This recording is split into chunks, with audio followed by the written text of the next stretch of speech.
Bidu tal-Evanġelju skont San Mark. Il-bidu tal-Evanġelju ta' Ġesu Kristu li ben ta' Alla, bħalmu miktub fil-ktieb ta' Eżajja l-profeta. Ara jina nibgħat qablek il-ħabbar tiegħi biex iħejji triqtek. Leħen ta' wieħed jgħajjad fid-deżert ħejju it-triq tal-mulej, idrittaw il-modijiet tiegħu. Hekk Ġwanni der jammet fid-deżert u jxandar ma'mudija tandiema għal maħfra tad-nubiet. U kienet tmur għandu l-udija kollha u n-nies kollha ta' Ġerusalemm jitamdu minnu fi xmara Ġordan waqt li jistqarru dnubietom. Ġwanni kien jilbes libsa tax-xar tal-ġemel bi ħżiem tal-ġild madwar qaddu u kien jiekol ġradijiet u għasel selvaġġ. U kien ixandar jgħid, ġej warajja minnu aqwa minni, li jien ma jistħoqlix nitbaxxa qudiemu u nħoll il-qfili tal-qorq tiegħu. Jien għammitkom bl-ilma, iżda huwa jammitkom bl-Ispirtu Santu. Il-kelma tal-mulej, it-tifħir lila Kristu. Hekk il-Vanġelu eżisti li l-Knisja qiegħda xandrinna f'dan it-tiniħat tal-Avvent huwa il-bidu tal-Vanġelu skont San Mark. Il-Vanġelu ta' San Mark jibda propju b'dil-kliem li għandna kif smajna il-bidu tal-Vanġelu ta' Ġesu Kristu li ben ta' Alla. Ekku dan huwa l-ewwel sib li xtaqt naqsam magħna eżisti. Il-fatt li San Mark waqt li qed jikteb il-insara li huma fruma, post fejn kien hemm idolatrija kbira, diversi allat kienu jiġu adurati, San Mark qed jippreżenta lill-insara b'dak li huwa Alla veru, Ġesu Kristu li ben ta' Alla. U fil-mixja tagħna tal-Avvent eżistijej kemm huwa importanti li aħna dina nenfasizzawha. Għaliex jista' jkun li ħut minna jkollna l-mentalità li l-Avvent huwa l-preparazzjoni biex niċċelebraw it-twelid ta' Ġesu u ċertament hekk huwa. Però il-miliet eżattament li qed inħejju ruħna lih huwa sempliċiment it-twelid ta' Ġesu. Isu Ġesu persuna storika kbira li qed niċċelebraw il-mument li huwa twilet. Ġesu mhux Budda, Ġesu mhux Muhammad, Ġesu mhux Konfuċju, Ġesu mhux xi kantant kbir, mhux xi politiku, mhux xi persuna li ma kienx jeżisti u f'daqqa waħda beda jeżisti. U allura qed niċċelebraw il-mument meta beda jeżisti fid-dinja, il-birthday tiegħu. Li jeżisti il-miliet imur lilin minn sempliċement it-twelid ta' Ġesu. Fil-miliet aħna ħan nikkontemplaw dan Alla li hu minn dejjem li se jidħol b'mod ġdid fl-istorja tal-umanità. U allura eżistijaj dina tkun esperjenza qawwija anke fil-ħajja tagħna. Għaliex anke aħna dan Alla huwa minn dejjem fil-ħajja tagħna. Imma dejjem irid jidħol b'mod ġdid f'ħajjitna. 2000 sena ilu dan Alla li kien fl-istorja tal-bniedem jidħol fl-istorja tal-bniedem billi huwa isir bniedem. U allura aħna rridu nidħlu f'din id-dinamika ta' kif Alla jimxi magħna l-bnedmin. Dejjem irid jidħol fil-ħajja tagħna b'xi mod ġdid, b'mod illi aħna nistgħu iktar nifhmuh, b'mod li jista' jkun iktar viċin qrib tagħna, iktar qrib tagħna fil-ħajja tagħna. Din iż-żbuħija eżistijaj tal-miliet. U dan huwa l-persuna ta' Ġesu li mill-ewwel San Mark f'dan it-tiniħat tal-Avvent hija taħabbrilna dan Ġesu li ben ta' Alla. Mela deħlin f'dan iż-żmien inħejju ruħna għal miġja ta' Alla li f'Ġesu Kristu irid jidħol f'ħajti b'mod ġdid biex ikun iktar qrib tiegħi. Allura jeħtieġ anke nistaqsu aħna eżistijaj matul hekk dan l-Avvent. Il-mulej bliema mod qed jipprova jidħol f'ħajti. Alla diġà huwa f'ħajti. Alla huwa fil-ħajja ta' kulħadd anke ta' min ma jemminx. Aħna konna tallimna u hekk hu Alla hu fis-sema f'art kull imkien. Alla hu fil-ħajja ta' kulħadd, anke ta' ibnek ta' bintek li ma jemminx Alla qiegħed f'ħajtu. Id-diffikultà hija jekk aħna ħniex preżenti għall Alla tagħna. Alla huwa dejjem preżenti, Alla hu fil-ħajja ta' kulħadd min jemmi u ma jemminx. Mista jkun aħna qed nagħmlu din il-mixja dan l-avvent hemm bżonn ikun mument u naraw u nistaqsu u nagħmlu discerniment, ġifieri narfu fid-dawl ta' Alla il-mulej kif qed jipprova jidħol iktar f'ħajti. L-avvent li tiservina anka għal din l-esperjenza illi naraw Alla kif qed jidħol iktar fil-ħajja tagħna. Għaliex Alla huwa l-Emanuel, Alla li se jkun magħna, li huwa magħna. Allura saqsi ftitlek innifsek, bliema mod, bliema ċirkustanzi, bliema kelma, bliema esperjenza, Ġesu qed jipprova jidħol iktar f'ħajtek għaliex ftakru li huwa Kristu li ġej fittixna, mhux tant li aħna nfittxu lilu, imma hu li jfittex lilna. Għalhekk Marku jibda b'din il-viżjoni ta' Kristu, dan hu l-iben ta' Alla, Ġesu Kristu l-iben ta' Alla. Għal din il-miġja ta' Ġesu, San Mark joħodna mill-ewwel fuq il-figura għażiża ta' Ġwanni il-Battista, Ġwanni l-Ammidi, illi iħejji it-triq għal Ġesu. Ġwanni il-Battista eżisti kien figura li il-poplu ta' Alla b'xi mod kien qed jistenna. Għaliex il-profeta Eżajja kien ħabbar il-Messija u ħabbar il dak li kellu jħejji triq għal-Messija. Issa tajb nirrealizzaw il-poplu Ludi kien ilu mċaħħat minn profeta għal 400 sena minn mindu kitab il-ktib tal-profeta Malakija. Il-poplu Ludi daqshekk kien ilu jistenna li jiġi profeta u jurihom il-vuċi ta' Alla mill-ġdid. Allora tistgħu timmaġinaw daw f'liema ġuħ u f'liema ħaġġ kienu qegħdin. Tistgħu timmaġinaw allura l-figura ta' Ġwanni l-impatt kbir illi ħalliet. Però Ġwanni eżistijej fejn jipprepara lil poplu.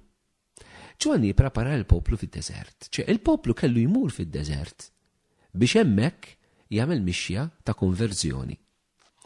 U forsi l-avvent anka lil eżistijej sabiex aħna naraw iktar kif Ġesu irid jidħol fil-ħajja tagħna, aħna rridu ngħaddu ftit minn mumenti ta' deżert. L-avvent innifsu daw l-4 ġimgħat jistgħu jkunu mument ta' deżert. Il-moment ta' deżert huwa meta inti tieqaf ftit mir-ritmu tal-ħajja, meta inti toħroġ mir-rutina tiegħek. Jista' jkun momenti iktar intensi ta' talb matul ġurnata, jista' jkun ġurnata irtir, jista' jkun weekend irtir matul l-avvent. Żgur li għandna bżonn noħorġu l-barra mir-rutina tagħna. U dan eżisti naħseb li huwa essenzjalissimu li nagħmluh matul l-avvent. Anke għaliex faċilment aħna bħala nsara nitilfu l-ispirtu tal-avvent għaliex minn qabel ma beda l-avvent id-dinja ġa kienet qed tipprepara l-milliet, jiġifieri nibdew naraw l-armar kullimkien, eċetera. Iż-żmien tax-shopping jibda jidħol f'ġmiel u mod bikra ħafna. U lilna faċilment flok il-liturġija flok il-Knisja għattejna sabiex aħna propju konna id-deżert tagħna f'dan iż-żmien, propju d-dinja ddaħħalna iktar fil-mentalità tagħha. Issa ċertament mhux qed ngħid li aħna m'għandniex nieħdu sem f'daw l-affarijiet li anke jaqduna bħala soċjetà eċetera. Però qed ngħid ma rridux jaljenawna. Ġwanni il-Battista eżistijej jilbes il-bies verament differenti mill-bqija tal-mexxejja reliġjużi Lut. Waqt li huma għandhom ċerta l-bies simboliku li jiġbed l-attenzjoni, Ġwanni il-Battista jilbes il-fqir, il-bies vera fqir, vera hekk awster. Għaliex irid joħroġ il-poplu mid-drawwiet ta' kuljum, il-kumdità ta' kuljum, ħalli jkun jista' verament jiltaqa' ma' Alla u jarbel lilu nnifsu u jara fid-dnub tiegħu x'inhu. Ejjew dan l-avvent nagħmluh tas-sew hekk żmien ta' deżert. Mument meta aħna iva inħallu l-kelma ta' Alla tkun profeta lina, inħallu rtir ikun profeta lina li jurina d-dnub tagħna, li ġibna u ċimwiċ mar-realtà, mal-verità li hemm ġewwa fina. Fiex aħna għandna bżonn nilqgħu il-Ġesu fil-ħajja tagħna. Li mhu dak id-dnub li jiena bżonn nitlaq. Li mi dik il-mentalità li jiena għandi bżonn nibdel. X'inhu dak il-lifestyle li mhuwiex għall-qalb tal-Alla li jiena għandi bżonn inwarrab fil-ħajja tiegħi. Però dan biex narfu ma nistax nibqa' għaddej fir-ritmu normali tad-dinja. Għandna bżonn bħal poplu li joħroġ fid-deżert u jiltaqa' ma' Ġwanni. U żgur il-mulej ħajjipprovdilek il-Ġwanni il-Battista tiegħek. Kelliem, tok, programm, irtir, ktieb tajjeb. Il-mulej se jipprovdilek il-Battista. Ġej xi ħadd illi ħajjejnek biex titħejja f'qalbek it-triq għal Ġesu. Però forsi anke aħna nistgħu nkunu l-Battista għall-oħrajn. Aħna wkoll nistgħu nkunu ta' sinjal għall-oħrajn eżistijaj. Maħniex biss qegħdin ninsara biex nirċievu, parħal din ninsara anke biex nagħtu. Jista' jkun li aħna fid-dinja bżonn ikunu sinjal għall-oħrajn li realizzaw illi jisma' għandna bżonn nibdlu d-direzzjoni tal-ħajja tagħna. Għandna bżonn nagħtu widen għall-kelma tal-Alla. Għandna bżonn immorru għal dak li hu essenzjali fil-ħajja biex inkunu nistgħu nilqu l-Kristu. Allura saqsi anke lilek innifsek, il-mulek għal min iridek tkun sinjal int f'dan l-avvent.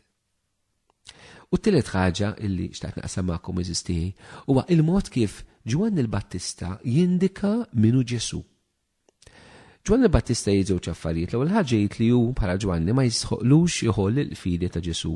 Jiġifieri minkejja li l-poplu fi Ġwanni ra xi ħadd kbir, ma qed jidhru isma' jiena ħdej dan li ġej jiena vera żgħir. Jien minn xejn, huwa hu li kollox. U qed juri b'mod partikolari però mbagħad mela l-ewwel jgħid u mhuwiex il-Messija Ġwanni. Ma waqt tgħidilna Ġesu minu. U interessanti kif jindika minu Ġesu Ġwanni l-Battista. Jidhom jiena metkom fl-ilma, imma dan se jammitkom bl-Ispirtu Santu.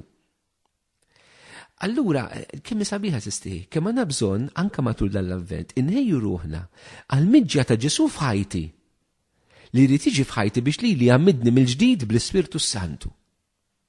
L-Ispirtu Santu eżistijaj dan iż-żmien tal-avvent u żmien tal-miliet huwa żmien verament adattat għax aħna nistgħu nimmeditaw ħafna il-preżenza tal-Ispirtu f'dawn il-ġrajiet qaddisa li jduru madwar it-twelid ta' Kristu. Għandna pereżempju il-fatt li il-Madonna Gabriel jidilha jinżel fuq għall-Ispirtu. Għandna il-preżenza ta' Xmun fit-tempju meta l-Madonna u San Giuseppe jippreżentaw il-Ġesu li kien imnebbaħ mill-Ispirtu. Għandna biex imur jiltaqa' hemmhekk fit-tempju ma' Ġesu, Giuseppe u Marija. Għandna il-preżenza tal-Madonna ant Elisabetta li Elisabetta timtela bl-Ispirtu Santu meta hemm il-preżenza ta' Marija. Għandna din il-ħidma tal-Ispirtu frabta ma' Ġesu u mal-poplu tal-Alla.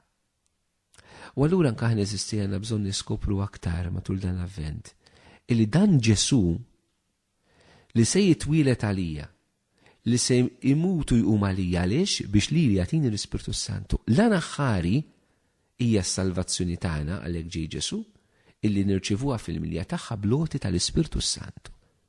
Ma nistgħux inwarbu d-dimensjoni. Propju mill-bidunet allura l-avvent li tippreparanna għal dak kollu li se jagħmel Ġesu.